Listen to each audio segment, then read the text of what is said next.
So hello and welcome back to Books and Things, and today I thought I would do another 5-star TBR prediction video.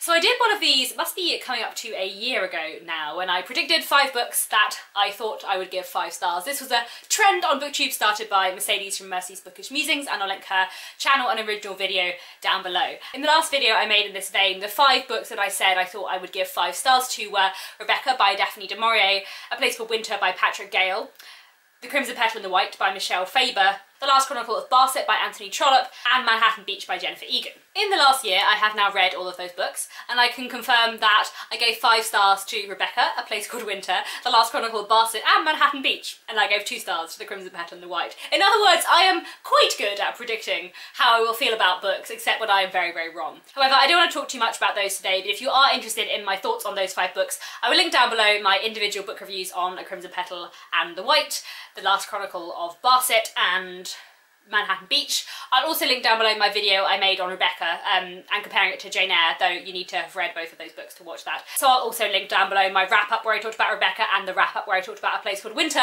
and you can be sure that when I get to talking about my favourite books of 2018, I will be talking about Rebecca and A Place Called Winter there. 4 out of 5 I feel is pretty good going. So I have 5 other books I want to mention today that I think I am going to love, but we'll see. The first 2 are classics, and the first is another Anthony Trollope, and that is Can You Forgive Her, which is the first book in the Palitzer series. Now, I don't know very much about this book, and I kind of want to keep it that way. I also have a fear of reading the blurbs of classic books because they have a great tendency of being very, very spoilery. I have read the backs of 19th century novels before and found out things that you don't find out in the book until the last 5 pages, so I tend to try and stay away from synopses. But the Palitzer series by Anthony Trollope is another interconnected series of novels, as the Barsetshire series is, and I'm so incredibly excited to get to it because I love the Barchester Chronicles so much.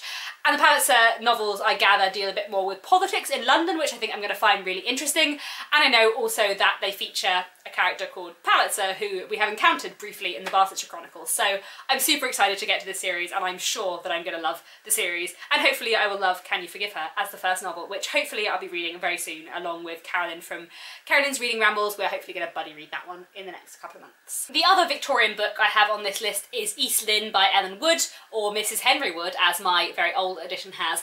Again, I don't know too much about this. I don't want to read the back because it's an old edition, so almost certainly spoil it. But I have heard brilliant things about this, especially from Anne from Beyond the Pages. I'll link her channel down below. I know that she loved this, and I know I've heard other booktubers talk about how much they enjoyed it as well, how powerful it was, how interesting it was. Apparently there is murder and adultery in this book, and it is quite dark, but also very, very interesting. And I think it will be another really interesting one. It's one of the Victorian books that I hear a lot about that I haven't read. So yes, I'm definitely hoping to get to this year, hopefully in the next few months, and if not in the next few months, then in Victober, certainly. I'm sure I'm going to enjoy this one. It also comes very highly recommended from my mum, who lent me this edition and told me I must read it, so there we go.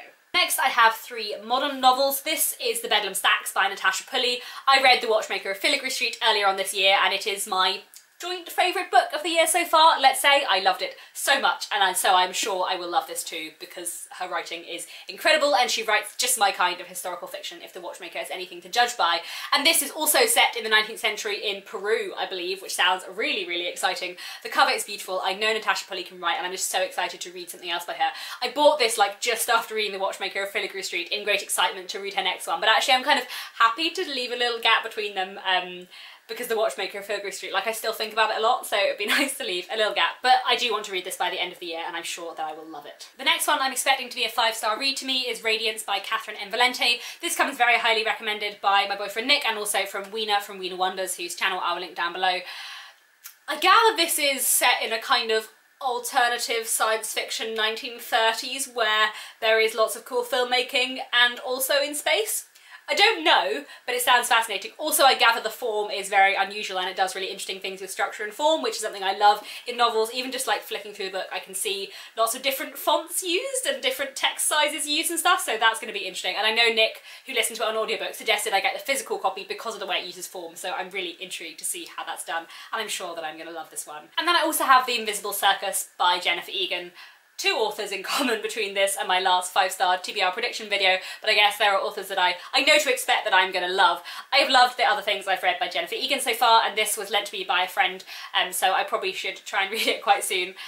I think Jennifer Egan is a wonderful writer. I really, really enjoy her. Her writing is so rich and her characterisation is great. I think she creates really realistic characters, and the emotional poignancy of her books I've always found like spot on. So I'm looking forward to this. I know this looks at a young woman in the 1960s kind of retracing her sister's steps after her sister has died. So it sounds really, really interesting, and I know Jennifer Egan's writing style is definitely one for me. There we have it, 5 books that I'm expecting to love. Hopefully I will love all of these. Please let me know down in the comments if you've read any of these 5 books and what you thought of them. Hopefully I will get to them in the next few months and do another check-in video and another 5-star TBR prediction video in the future, but we will see.